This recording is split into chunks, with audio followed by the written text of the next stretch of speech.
Hey guys, it's Jessie. So this is a sort of bittersweet book review video because this is the last book review of 2016. Yeah, but there is a lot more to go in 2017, so don't you worry. But the book I'm reviewing today is Unhooked by Lisa Maxwell, and this is a Peter Pan Neverland retelling. If you can't tell by the book. You see it? It's a really beautiful cover. So I apologize if you hear like some sort of sound or white noise in the background. I have my space heater on because it's cold in my room and it's winter, but I can already tell I am getting overheated because I have layers on. But anywho, just so you know, that's what that sound is if you hear it. If not, then what sound? Okay, let's continue on with the book. So if y'all been here for a while, y'all know I suck at summarizing books or anything in general, so to save you and me the pain from trying to explain a book on what it is about, I'm just going to read a little blurb on the inside of this jacket, okay? For as long as she can remember, Gwen Alster has never had a place to call home, all because her mother believes that monsters are hunting them. Now, these illusions have brought them to London, far from the life Gwen had finally started to build for herself. The only saving grace is her best friend, Olivia, who's coming with them for the summer. But when Gwen and Olivia are kidnapped by shadowy creatures and taken to a world of flesh-eating sea hags and dangerous fae, Gwen realizes her mom might have been sane all along. The world Gwen finds herself in is called Neverland. Yet it is nothing like the stories. Here, good and evil lose their meaning, and memories slip like water through her fingers, as Gwen struggles to remember where she came from and find a way home.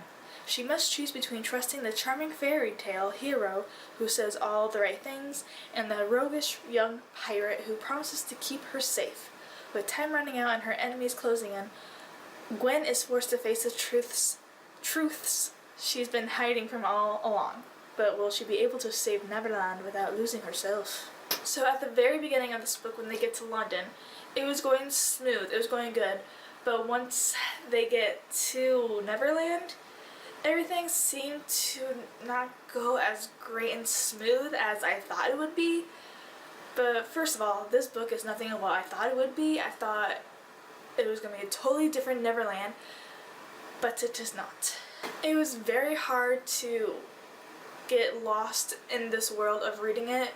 Like, I couldn't connect to the story at all, so it was like kind of bumpy, and I felt like I was just skimming the story, like the top of the story, and not really fully immersing myself in the story. But 200 pages in, I fully started to get immersed in the story and actually connect with the characters, but that was very hard to do before 200 pages in, because you didn't really know what was going on. Like, how the story began in 100 pages in, developing the story, it was still developing, so you still weren't quite sure what was going on. And the characters, like the pirate and Gwen and like the Lost Boys, they didn't help either with letting you know what was going on because they weren't really like telling, I guess. I don't know. I wished that this book had a prologue to where it had a backstory of Neverland and between Pan and Rowan the pirate, because you're so lost and confused, and like I said, you can't be really immersed in it when you don't know what's going on. So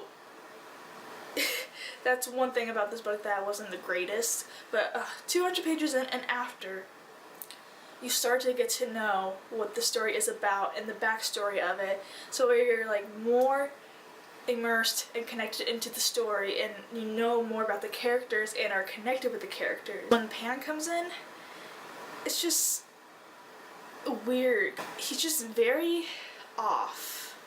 I don't know how to explain it. It's just, I wouldn't trust him like Gwen did, because he was just, there's just something about him that it was just like, ugh, creepy, creeper, pervert. But the writing was good.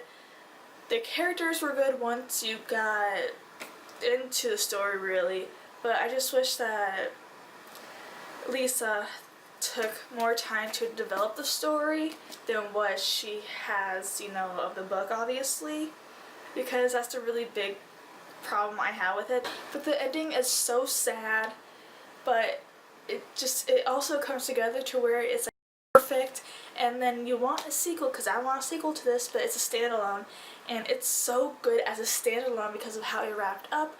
But for me, I want more stories about Rowan and Gwen, but I guess that's what fan fiction is for. But when Gwen kind of remembers things from her past and of how her mom acted kind of weird and insane, it all clicks together on how she's actually figuring out who she is through the middle other half ending of the book, because you're like, oh, okay, oh, ooh. Not everybody will like this book, and I understand that because of how it is written and how it is the story is developed with the characters and the plot and the setting. I get it, but I gave the benefit of the doubt because I really like this cover, and it's retelling, so I'm a sucker for a retelling of fairy tale stories. So I knew I was not going to put this down. I knew I had to finish it, and I did, and I loved it.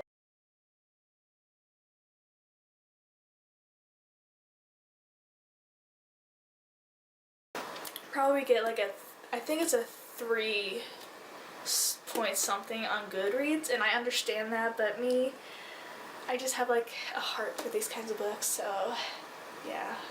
I can see past its faults, I guess. The one thing I thought was really cool about this, it's on the acknowledgements in the back of the book, that this story was started as a 2011 NaNoWriMo project, and I find that really cool. That's amazing that this started out as a NaNoWriMo project and now she's a published author with her published book. That's amazing, and I think that's really awesome to see what it can become from a project of NaNoWriMo. Anything is possible.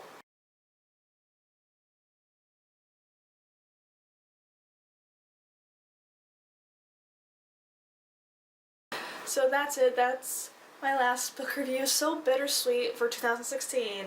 I mean, mind you, there's going to be a lot more book reviews and talks in 2017 to come, so stay tuned for that. Subscribe. Let me know in the comments down below if you read this book, what your thoughts and opinions are. No spoilers in the comments or they will be deleted. So don't waste my time with me having to sit, read it, delete, possibly. Yeah, ain't nobody got time for that. So thanks for watching. I'm on Twitter, Goodreads, and Instagram at JESSYSWONDRLAND, same way it's spelled here on my channel on YouTube. And of course, I'll have all my links to my social media in the description box below. So thanks for watching. Like and subscribe if you want more videos. Bye me. And I'll see you guys later. Bye!